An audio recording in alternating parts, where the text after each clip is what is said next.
नमस्कार, पंजाब टुडे में आपका स्वागत है और आप जुड़े हैं हमारे programme insights with Vishal Sood. So welcome Vishal ji. Thank you. Sir, मैं शुरुआत करना चाह रहा हूं जो दुनिया को सबसे ज़्यादा इस टाइम वरी कर रहा है, यूक्रेन, रशिया। लेकिन अब ये सब तो चल रहा है और पता नहीं कब तक चलेगा। हमको ये कैसे इम्पैक्ट करने वाला है? हम इससे पहले भी ये बात हम छू चुके हैं कि प्राइसेस बढ़ रहे हैं, क्रूड ऑयल के ऑलरेडी रेट्स इतने बढ़ गए हैं। तो इंडिया में इसका इम्पैक्ट जल्दी देखने को मिलेगा, पर क्या लगता है कब और कितना इम्पैक्ट होगा?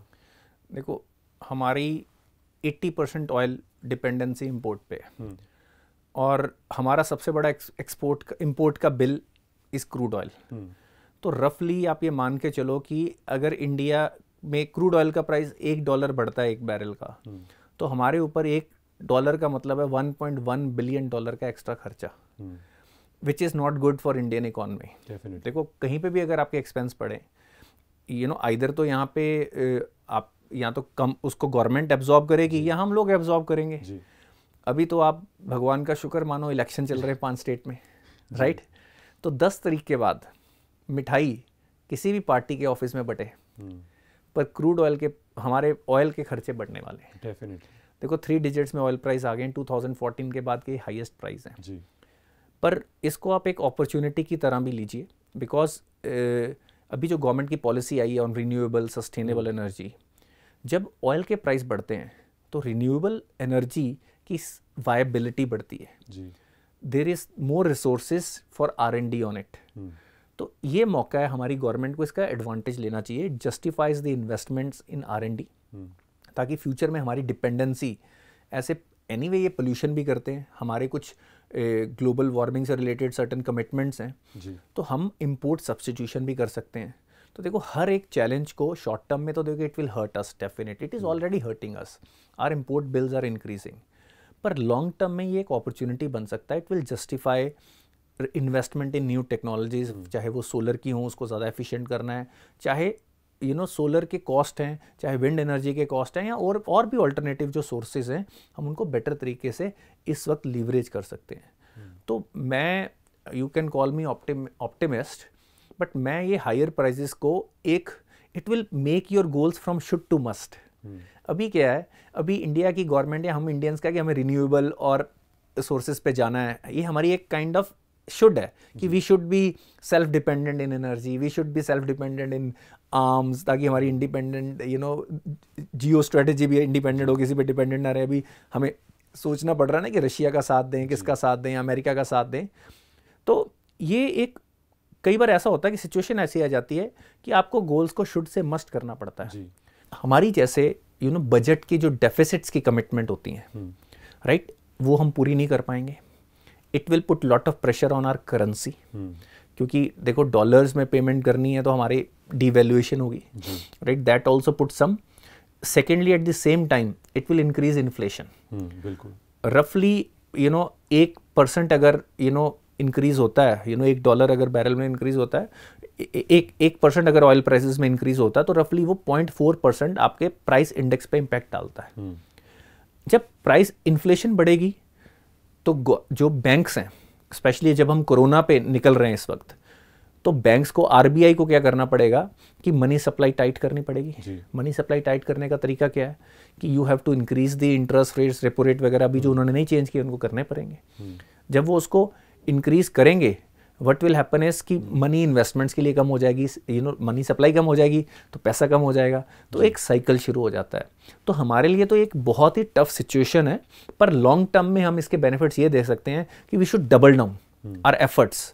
हमें अपने एफर्ट्स पूरे लगा देने चाहिए कि रिन्यूएबल सोर्सेज, सेल्फ सस्टेनेबिलिटी हम अचीव कर सकते हैं। इंडिया में दुनिया में सबसे ज़्यादा सोलर जो सनलाइट वाले डेज इंडिया में और जितना एरिया है हमारे पास हैं, हम अपनी बहुत सारी डिपेंडेंसी हटा सकते हैं ऑयल के ऊपर, which will be great for the future of India. बिल्कुल।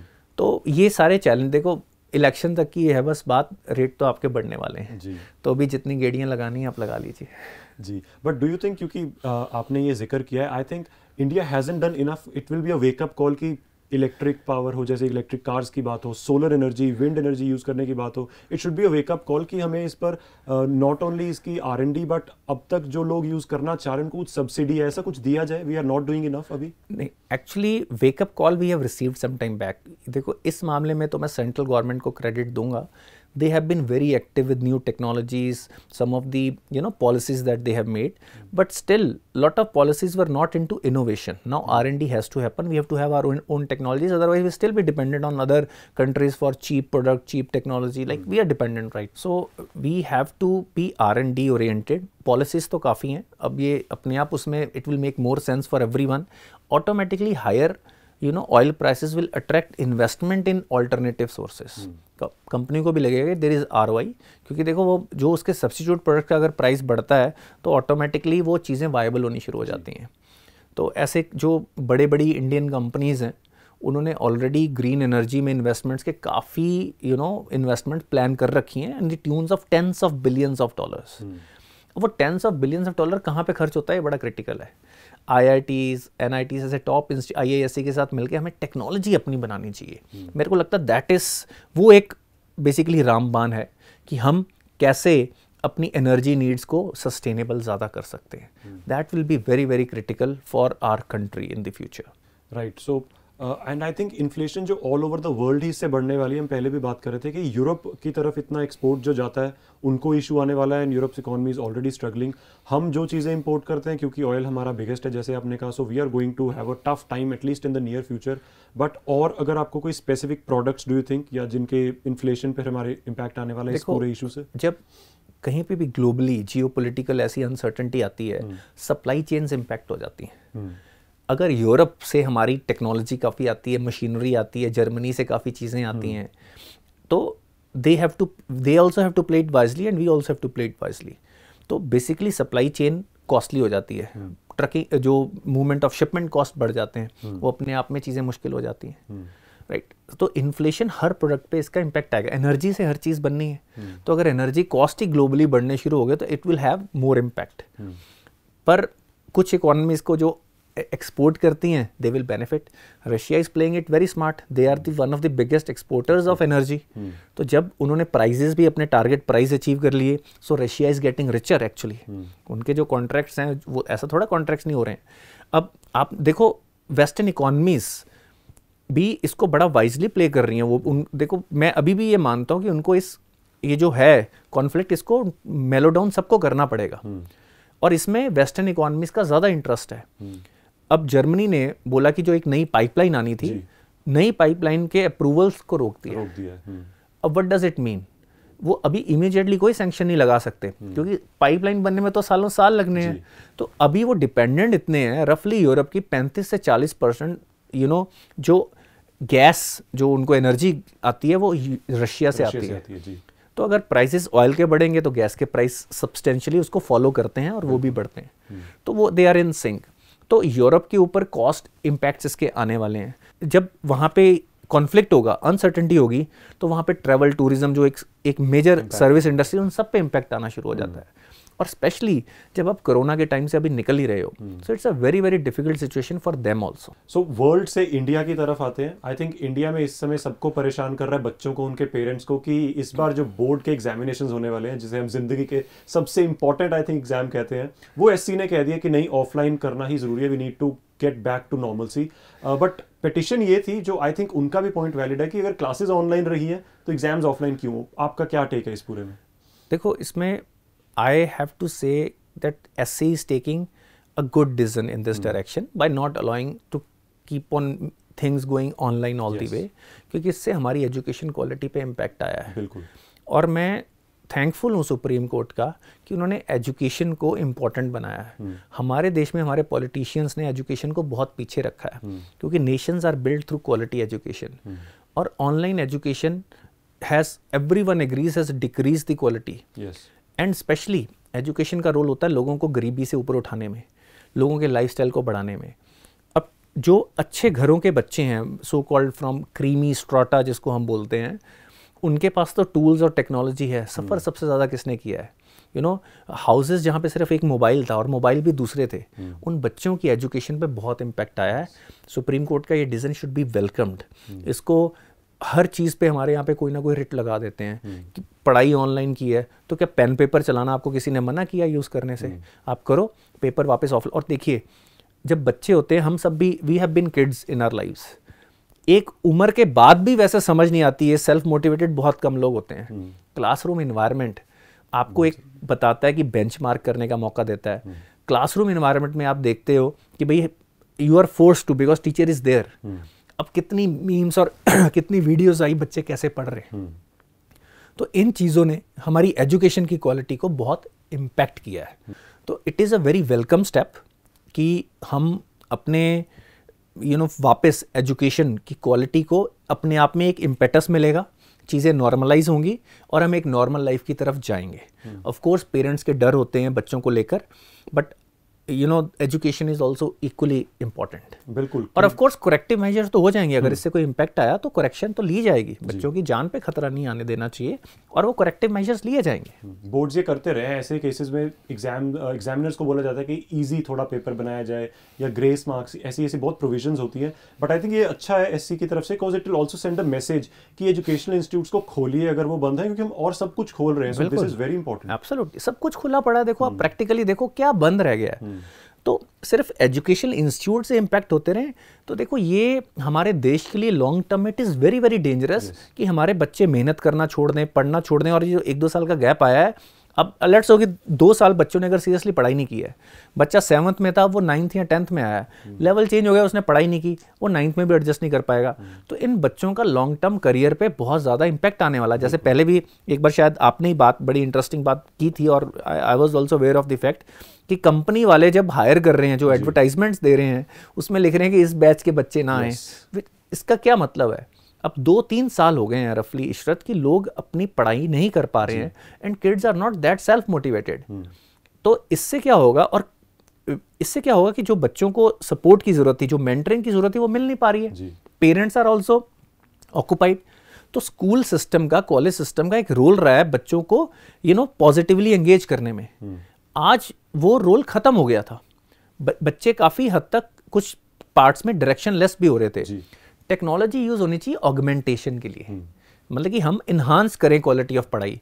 It is no substitute for our teachers, जो टीचर के सामने बैठ के, अपने पीयर्स के साथ बैठ के, और जो एक कैंटीन में भी जो आप अपने दोस्तों से लेसन सीखते हो, that is very very critical. And I hope कि अब कॉन्टिन्यूसली यूनिवर्सिटीज़, कॉलेजेस और स्कूल्स खोल दिए जाए। बिल्कुल, अ वेरी इंपॉर्टेंट पॉइंट कि all round development, not just the basic education, उसके लिए भी ये ऑफलाइन स्ट्रक्चर बहुत इंपॉर्टेंट है हमारा। And finally from the world we came to India, Punjab पर आ जाए।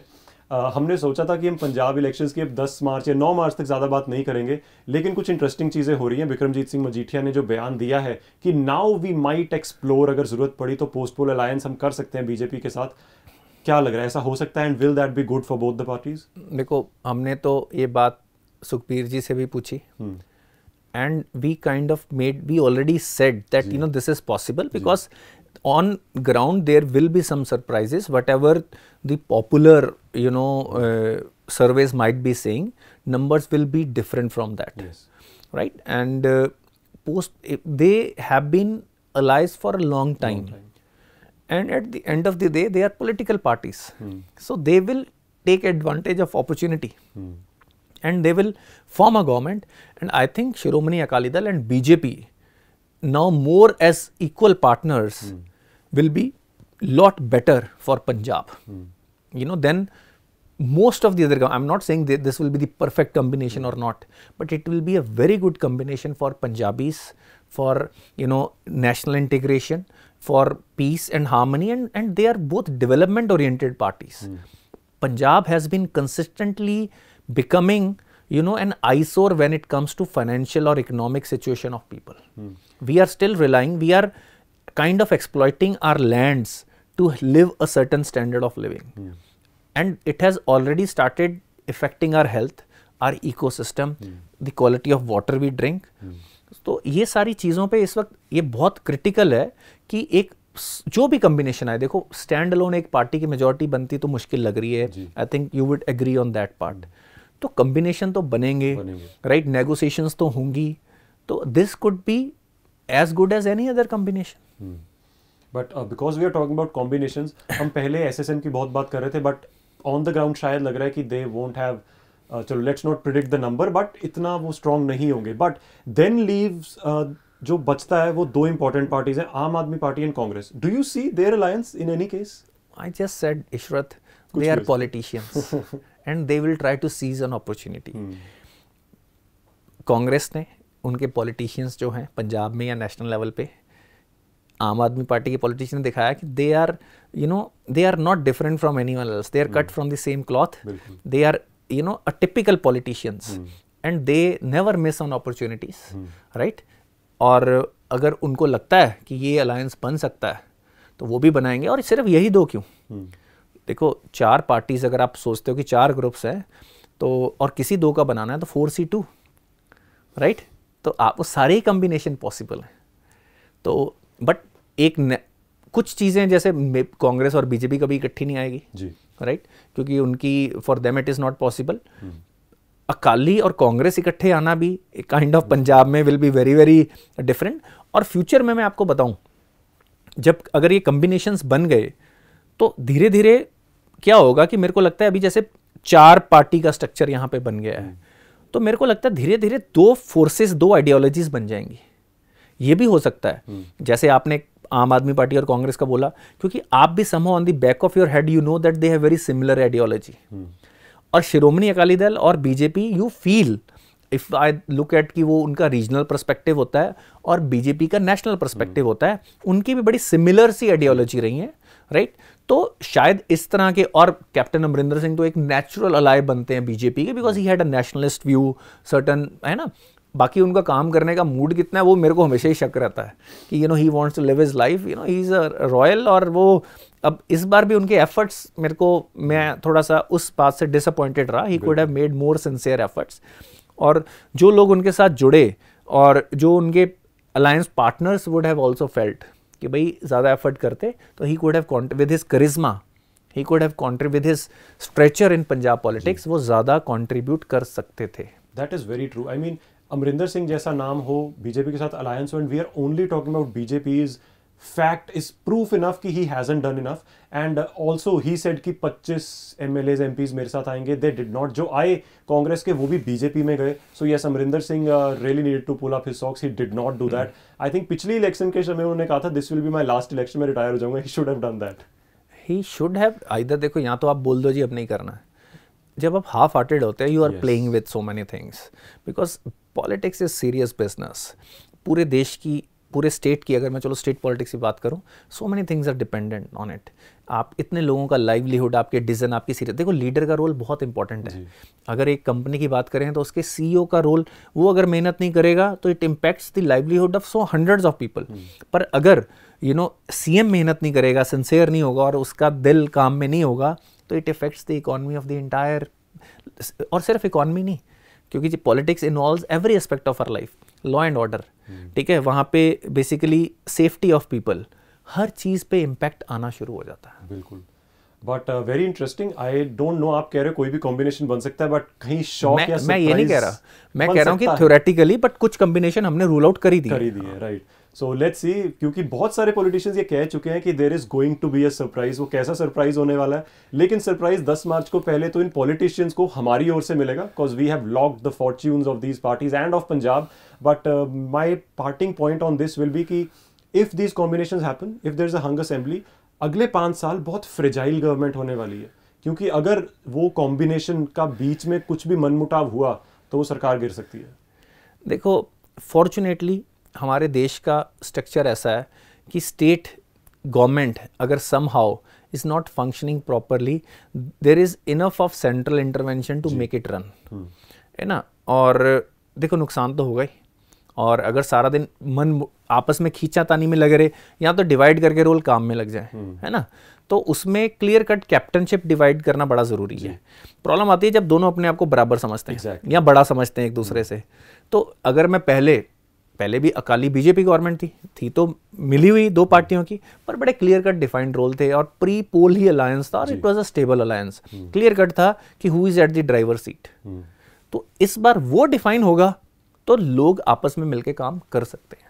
True. So we hope just like us as regular people, ये politicians भी मिलके काम करेंगे in case there is a combination. But Punjab has been known to give a clear verdict, so शायद ये सारे combinations की ज़रूरत ही ना पड़े. But 10 March will decide that. And sir, thank you so much. I think it was a very fruitful discussion today. You're most welcome. And thank you. आप लोग भी हमारे साथ हर रोज जुड़ते रहिएगा, क्योंकि ऐसे ही important issues पे हम चर्चा करते रहेंगे Insights with विशाल सूद पे, और देखते रहिए पंजाब टुडे। सत श्री अकाल।